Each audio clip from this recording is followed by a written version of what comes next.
Ida B, Chapter 3. Ida B. This is how Mama and Daddy and anybody who knows me particularly well say my name. My mama's name is Ida, and even though our names are near to identical, my daddy says them real different. Most of the time when Daddy says Ida B, it's fast and it's smiling and it goes up and down real quick, like tapping your feet to some happy music.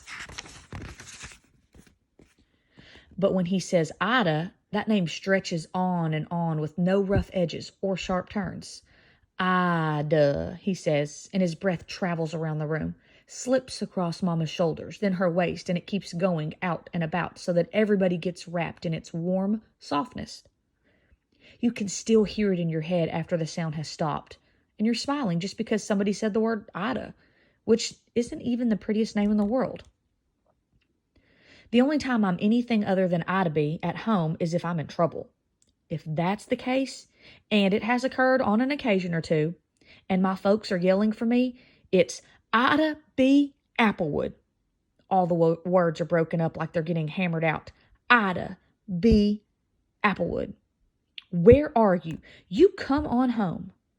Then, wherever I am, sitting in the old tree up on the mountain or building a dam in the brook, I'll say, well, that's me. Guess I'll get going. If I'm in the orchard, the older apple trees will tell me, you better get a move on, Ida B, or go on now and see what your daddy wants. But the brook always whines and wheedles. Don't go, Ida B, don't go. Nobody's calling and they can wait. Anyway, stay, Ida B, stay and play. I don't get in trouble for too much. Most of the time it's just little things. It was my turn to put the dishes away and I forgot. Or I fed the leftover succotash to the poor and starving wild animals in the neighborhood. Once I made a house for Lulu out of a whole bunch of books and boxes. I started in the middle of the living room with the biggest box for Lulu's private quarters. It had a whisk for a TV antenna and a cushion from the sofa for a bed. And I cut out windows with the big sharp knife. I built a library, a playroom, and a dining room with some of the other boxes. I made apartments under the chairs and tables with sheets and blankets covering them up like tents so all of her friends that she might have someday when she improves her attitude could come and visit. It got so big it took up almost the whole living room and it was spilling into the hallway. And Lulu was so pleased she almost purred. But then Lulu got bored and went outside and I went with her. And pretty soon I heard Ida B Applewood down by the brook. So I got on home and put everything away. But it was a sad thing to have to close up the Lulu and her someday friends' big city high-rise and exotic resort. Another time I caused a stir and got Mama and Daddy upset, but not too mad, was when I invented the soap mask. Now, you probably know that for every world-famous, history-changing invention ever created, first there was a problem that needed to be solved. My problem was this: too much washing up of my face in particular. When I got up in the morning, I'd have to wash my face and hands. And before I could eat my supper or go to the store or go visiting, I'd have to go wash them again. It seemed like just about every time I'd get excited and want to get on with life, I'd have to stop and wash up. And by the time I was done with it, who knows what opportunities had passed me by. So I was thinking, I would save a lot of time and energy if I could figure out a way to keep my face clean, and the soap mask is what I came up with. An impenetrable wall of disinfectant for your face. A shield that repels germs while it gently cleanses your pores, leaving a spanking clean exterior. Hey, one of those might be nice for us right now, huh? Eternal, perpetual, ultimate cleanliness. That's what the advertisements would say, I was thinking, when I put it on the market and sold 10 million of them. Bar soap, I knew, would not work for this project. First off, if you went and slather it on, it's white and foamy and it would just look silly. Plus, I didn't think it would be strong enough.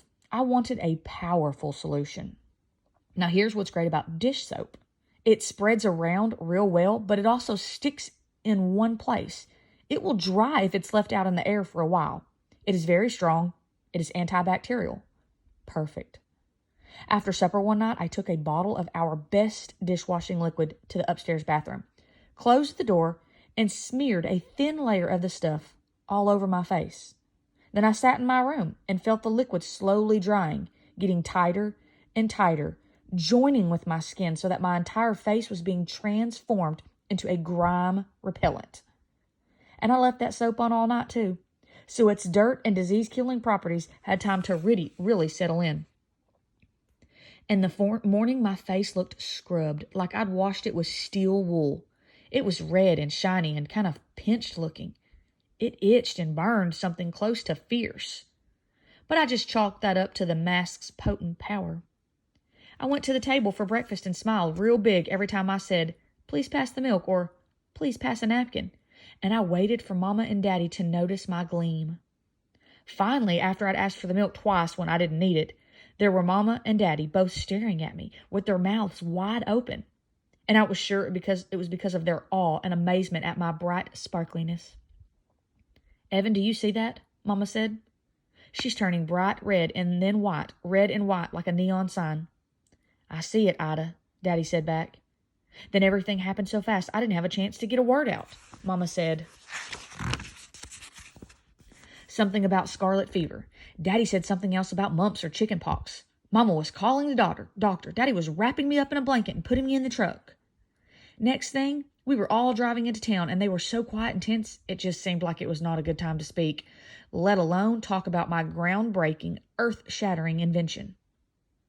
Well, we got in to see the doctor pretty quick.